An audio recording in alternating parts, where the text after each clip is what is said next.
이 패러다임의 변화의 가장 중심이 고객입니다. 결국은 고객이 권력의 중심에 서 있는 겁니다. 의약품이나 특수성, 개인정보 이것들을 사실은 약사회에서 해줘야 된다고 저는 생각합니다.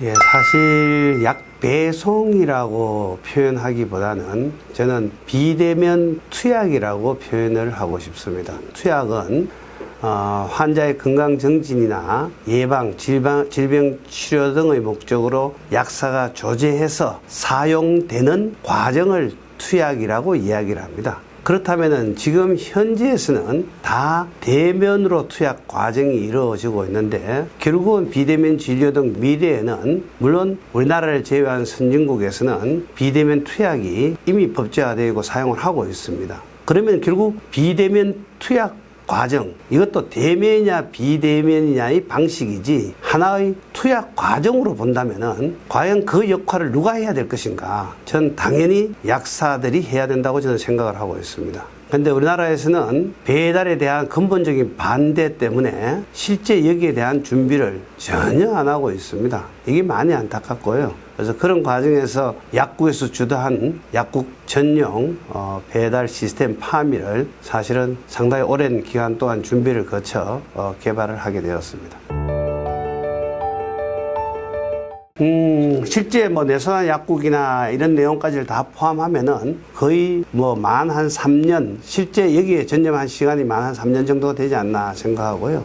파미만 본다면은 저희들이 작년 11월 달부터 했으니까 약 한 8개월 정도 되었는데 사실 가장 큰 것이 결국 이러한 배송 시스템 구축입니다. 그래서 거기 구축하고 하는데 상당히 많은 시간이 걸린 겁니다.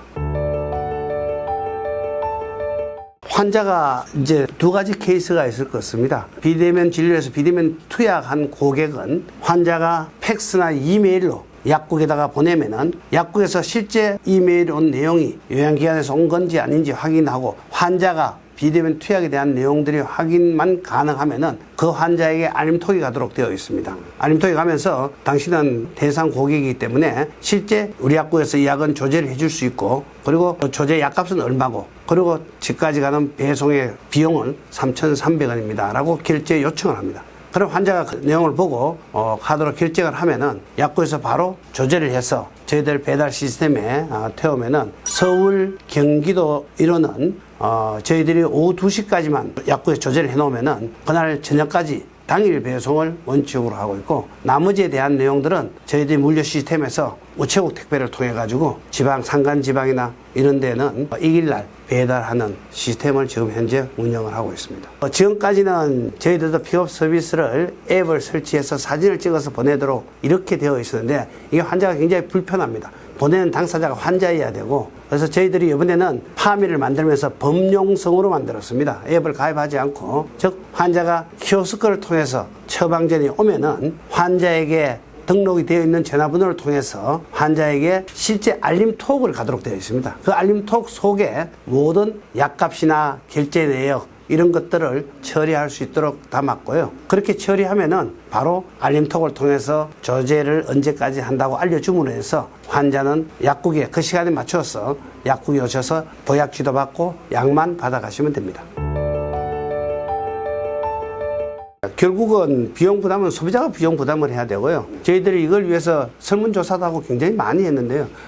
거의 고객이 70% 정도가 금액이 3,500원 정도 되면은 나는 배달을 의뢰하겠다고 설문조사가 나왔습니다. 그래서 이 문제 때문에 굉장히 많은 고민을 했고요. 그래서 결국 고객이 요청할 경우에는 당연히 고객이 부담을 앞으로도 아마 그렇게 될 겁니다. 그래서 약국이 이를 들어주기 위해서 저희들은 고객이 모든 주소나 송장이나 내용을 다 기재하도록 하고 금액을 송금하도록 되어 있습니다. 저희들 시스템에서는. 물론 약국에 의해서 필요 보낼 때는 약국에서 그걸 입력을 합니다만은 고객의 요청에 의해서 할 때는 고객이 전부 기재를 하도록 되어 있습니다. 시장 조사를 한 결과 3,500원이라는 적정한 금액이 나왔기 때문에 저희들이 그 금액 이하로 한다고 그 시스템 구축하는데도 저희들 실무자들 애를 많이 먹었는데요. 그래서 실제 고객이 부담하는 금액은 3,000원에 부가세 300원 포함해서 300원을 부과하도록 되어 있고요. 약국에서는 사실은 고객이 300원의 부가세를 포함하기 때문에 저희들이 3,000원에 배달해 준다라고 이렇게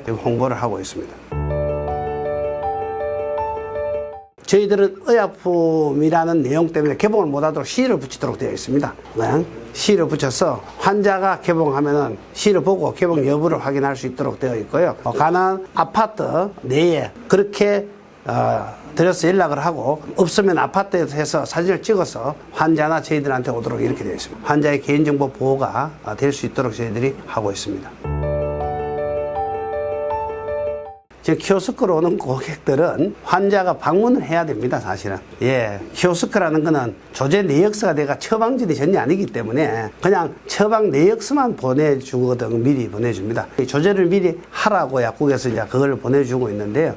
실제 많은 약국에서 이것을 조제했더니 저희들 조사를 해보니까 노쇼율이 최상 5% 정도가 노쇼가 생깁니다. 100명 정도가 오면은 조제를 해놓으면 5명 정도가 오지 않는다는 겁니다. 그래서 일반 약국에서 키오스크로 오더라도 사실은 조제를 안 해놓는 약국들이 굉장히 많습니다. 약국에 조사를 해보시면. 그래서 저희들이 키오스크로 오면은 키오스크로 온 내용을 고객에게 알림톡을 보내서 이러이러한 내용이 접수되었고 이러한 내용들은 현재 약값이 얼마다 그래서 미리 결제를 하게 함으로써 노쇼를 줄여주자는 차원이었습니다. 그래서 실제 그걸 했더니 약국에 이용했더니 원래 저희들은 사실은 이러한 내용은 패러다임 형태가 지금 사용 형태가 바뀌는 건데 의외로 깜짝 놀란 건 저희들이 지금 현재 한 달 동안 운영을 해봤는데 평균 6% 정도의 고객이 사실은 그렇게 결제를 하고 오더라는 겁니다. 그래서 이 습관이 굉장히 빠르게 바꿀 수 있겠다 이렇게 생각하고 상당히 고무적이라 생각하고 그러면 약국에서도 그 일이 굉장히 준다고 생각합니다. 그렇게 하면 고객들은 약국에 접수라는 업무가 전혀 필요가 없어집니다. 처방전을 들고 오면은 그리고 저희들이 보낼 때 정확하게 조제되는 시간을 예측 시간을 보내줍니다. 결제를 하면은 정확하게 9시 1분에 결제가 되면은 그걸 보고 조회실에서 15분 뒤 같으면 9시 16분까지 조제가 되니까 9시 16분 이후에 방문해 주시면은 약이 조제되어서 드릴 수 있습니다라고 안내를 해주기 때문에 고객은 그 시간 동안에 사실은 자기 시간을 활용할 수 있을 뿐더러 와서 바로 처방전 내고 보약지도 받고 바로 가니까 약국에 접수라는 사실은 그러한 과정이 생략됨으로 인해서 약국의 운영에도 상당히 시스템 상에도 상당히 운영이 수월하게 되고 약국에서도 노쇼도 예방하고 고객도 대기한 시간이 없이 와서 바로 갖고 갈 수 있는 이러한 내용인데 실제 저희들이 운영해 보니까 6%라는 수치는 저희들이 예상했는 수치보다 굉장히 뛰어넘는 수치여서 굉장히 고무적입니다. 지금 현재 정부에서 약 배송에 관련되는 내용들은 비대면 진료 후에 예외 조항을 뒀습니다. 작년 11월 15일부로 우리가 상간벽지, 섬상간벽지나 그리고 우리가 이야기하는 장기 노인 요양 환자라든지 또 전염 환자, 장애인 뭐 이런 예외 조항의 환자에게는 배달이 허용되도록 되어 있습니다. 정부에서 공식적으로 작년 11월 15일부터 허용이 되어 있고요.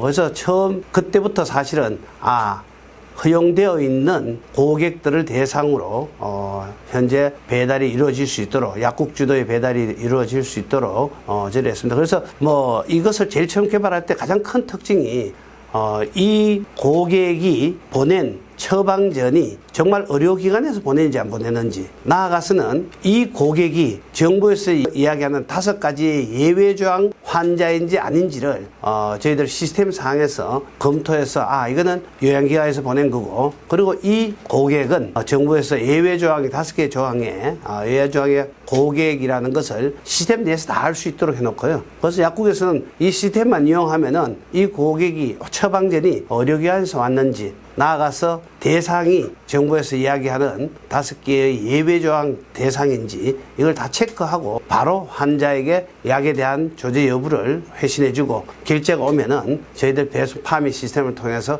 배달해주는 일련의 원스톱 시스템으로 다 확인할 수 있도록 그렇게 이 시스템을 구축했습니다.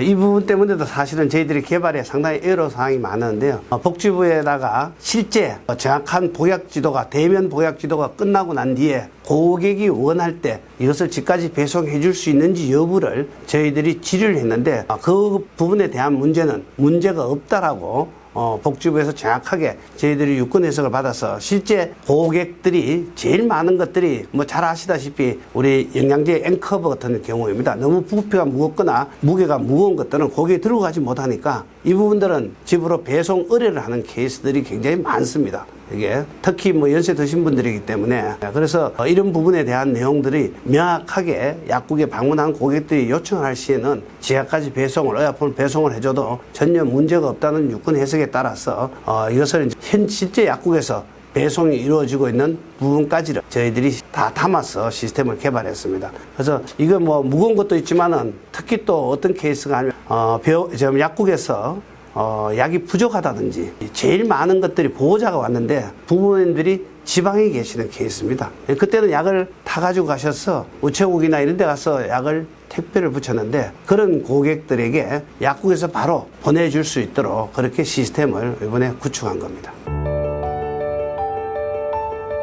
저희들이 직접 물류회사하고 같이 배송을 하고 있고요. 사실 이 배송에서 가장 중요한 거는 지금 택배회사에서 보내고 있는데 택배회사에서 보내고 있는 게 특별한 규정이 없기 때문에 택배회사는 의약품에 대한 배송 때문에 의약품이 아니라는 전제 하에 사실은 지금 택배를 보내고 있습니다. 수요는 있는데도 불구하고 지금 약국에서 고객에게 전달하는 과정에 기준이 전혀 없습니다. 정말 답답한 게 제가 약사 사회에도 계속 이야기한 게 GMP를 만들어서 GS를 통해서 제약회사에서 엄격하게 하드웨어나 소프트웨어로 관리가 되고 있습니다. 이게 전용 차량의 전용 창고에다가 그리고 나아가서는 전문적인 교육을 받은 사람들이 의약품을 약국이나 병원까지 배달하는데 일반 조지된 약들이 고객에게 전달가는 과정에 대해서는 일체 어떠한 규정도 없습니다, 사실은. 그래서 약사 사회에 앞으로 이렇게 가는 내용들을 만드는 이런 과정을 만드는 거는 약사 사회에서 해줘야 되는 거다. 약사회에서 해줘야 되는 거라고 사실은 누차 이야기를 했음에도 불구하고 약사회에서는 배달이라는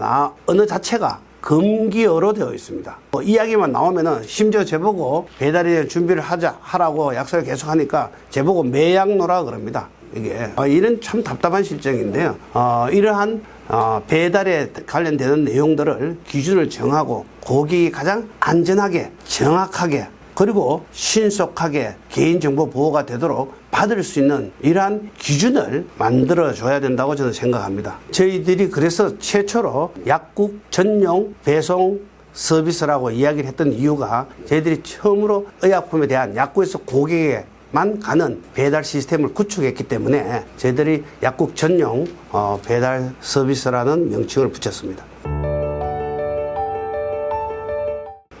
지금 이 부분을 저는 언론에 몇 년째 계속 하고 있지만은 그 이야기를 그냥 공식적으로 저는 묻습니다. 약사회 임원들한테. 과연 지금 반대를 한다고 해서 우리가 비대면 투약이 우리나라에 법적으로 계속 안 되게 할 자신이 있느냐. 그걸 자신 있다고 하는 약사회 임원들은 지금까지 저는 한 명도 본 적이 없습니다. 다만 해당 시기를 늦추겠다고 이렇게 이야기합니다. 그 해당 시기를 늦추면서 반대함으로 인해서 닥터나우라는 회사를 얼마나 키웠습니까? 닥터나우는 비대면 진료로 큰 것이 아니고요. 배달로 인해서야 업체가 큰 겁니다. 이게 지금도 비대면 진료 앱 업체에서 배달에 대한 내용을 허용을 해달라고 하는 가장 큰 이유는 그것 때문에 그만한 업체들이 커왔기 때문에 배달을 허용해달라고 정부에서 강력하게 요구를 하고 국회에 로비를 하고 하는 가장 큰 이유 중에 하나입니다. 실제 약사의 순수한 역할의 하나의 확장이라고 본다면은 이거는 약사들이 준비를 해야 된다고 저는 생각을 합니다. 이것을 그냥 반대만 하고 자꾸 이 이야기를 테이블 위에 끄집내지 못하고 하는 이러한 현재 약사 사회에 대한 내용들은 심각한 나중에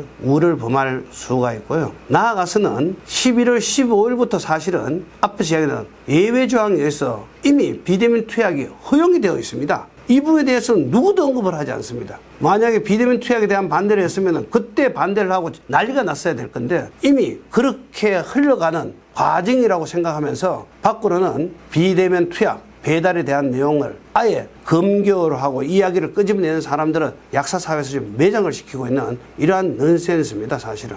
그래서 항상 저는 이러한 문제를 테이블 위에 올려서 같이 토론을 하고 같이 안을 만들고 결국은 약사 역할이 확대되고 약사들이 미래에 좀 더 나은 방향으로 갈 수 있도록 토론하고 해야 되는 문화가 구축되어야 된다고 생각합니다. 거기에는 지금 퀵 서비스를 통해서 퀵 서비스나 일반 택배 회사를 통해서 그냥 하고 있습니다. 그것도 의약품 허가를 받은 업체가 아니고요. 예, 뭐 제가 기고에도 했지만은 특히 가장 큰 문제가 동네 약국의 감기약들이니까 개인정보 보호가 전혀 되지 않습니다. 그냥 에다 가지고 직접 전달하는 것도 아니고요. 제가 한번 기고를 했던 내용들을 기억하시는지 모르겠는데 공동현관 앞에다가 약을 던져놓고 갑니다. 내가 그걸 사진을 찍어서 이러한 정말 의약품이라는 국민 생명을 다루는 의약품에 대한 중요성이나 나아가서는 아픈 고객들의 개인정보가 보호가 전혀 되지 않는 형태의 배달이 지금 이루어지고 있기 때문에 이 부분은 저 개인적으로 앞에도 이야기했지만 정말 미래에 중요한 약사의 역할이고 이 역할이 사실은 고객하고 약국하고의 서로 커뮤니케이션 되는 네트워크 할 수 있는 그 연락처에 대한 내용들을 약국이 가져야 된다는 것 때문에 제가 말씀을 드리는 겁니다. 예, 일본 같은 경우에는 지하철 픽업부터 시작해서 약국에다가 컨테이너 박스를 해서 가져갈 수 있도록 해놓은, 또는 지방 같은 경우에는 개인 택시를 이용해서 집까지 약을 배달해주는 등등의 내용이 되어 있고, 실제 미국 같은 경우에도 대면 진료 후 비대면 투약을 받는 고객 거의 30%에 육박한다고 듣고 있습니다. 굉장히 확대되고 있습니다. 즉 고객들이 그걸 원하는 거죠. 실제 미국이나 일본은 잘 아시다시피 약국에서의 역할들이 많은 역할들을 하고 있음에도 불구하고 고객은 비대면 투약을 받기를 원합니다. 그러니까 실제 비대면 투약 이후에 환자를 케어하는 것은 결국은 디지털을 이용해서 환자를 케어할 수뿐이 없는 내용들이고요. 실제 우리나라에서는 뭐 좀 부끄러운 이야기만은 우리나라는 지금 현재 크게 약사들의 역할이 일반 의약품 판매, 조제, 복약 지도 외에는 큰 역할이 없습니다. 이러한 상황에서 그냥 배달이 그냥 허용된다고 하면은 가장 염려스러운 중국 형태의 약업 환경이 구축될까, 그것이 가장 두렵습니다.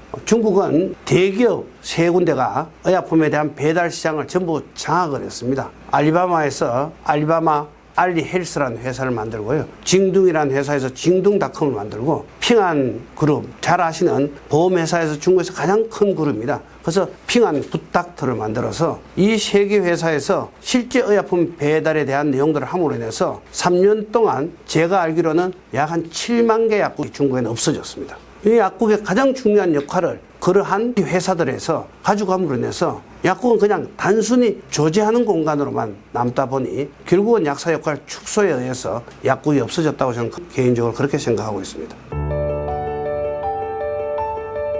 일본 같은 경우에는 사실 약 배달이 됨에도 불구하고 일본 약사들의 약국에 신뢰 의존성 때문에 배달을 하는 고객들의 숫자가 크게 증가하지를 않았습니다. 좀 특이한 경우인데, 저희들 나라 같은 경우에는 코로나 때 보셨다시피 사실은 의약품 배달이 허용되면은 저희들 설문조사에서도 약 한 70%의 고객이 배달을 받겠다라고 나왔었습니다. 이 설문조사와 마찬가지로 고객이 요구가 결국은 배달을 받는 쪽으로, 집에서 약을 받는 쪽으로 가는 방향으로 앞으로 계속 확대되지 않을까, 개인적으로는 그렇게 생각하고 있습니다. 우리가 4차 산업혁명 이런 의미가 사실은 굉장히 중요한 것들의 변화가 두 가지가 있습니다. 하나는 사실은 우리가 이야기하는 패러다임 시프트가 표준이 바뀌는 겁니다. 디지털에 의해서. 길거리 가다가 손 들고 택시 잡는 게 아니고 카카오 앱이란 걸 통해서 택시를 다 불러서 이용하는 이러한 패러다임이 변화되는 거거든요. 이 패러다임의 변화의 가장 중심이 고객입니다. 결국은 고객이 권력의 중심에 서 있는 겁니다. 지금까지는 공급자나 정부가 제도를 주관해서 갔었는데, 앞으로는 이러한 소비자가 권력의 중심에, 소비자가 요구하기 때문에 제일 중요한 것은 그 내용입니다. 이게 소비자들이 배달에 대한 요구를 뭐 주문하면 새벽에 와 있는데 의약품을 내가 집에서 받지 않아야 될 이유가 전혀 없다고 생각하는 거죠. 지금도 3,300원을 했을 때 저희들이 한 건당 뭐 지금 3,400원을 손해보고 체인 회사하고 같이 지금 구축을 하고 있는 거고요. 뭐 아시겠지만 택배에 대한 원가는 워낙 뻔합니다. 로젠이나 여기에서 지금 일반 약국에 받는 가격이 3,500원에서 4,000원을 받고 있습니다. 그 가격대로 그러면은 이미 가격에 대한 내용들은 근데 저희들은 오후 4시까지, 2시까지 정해서 4시까지만 정하면은 당일 배송을 또 저희들이 구축을 해서 하고 있기 때문에 원가적인 측면으로 봐서는 뭐 실제 이것이 돈이 남거나 돈을 벌 수 있는 사업은 저는 100% 아니라고 생각을 합니다.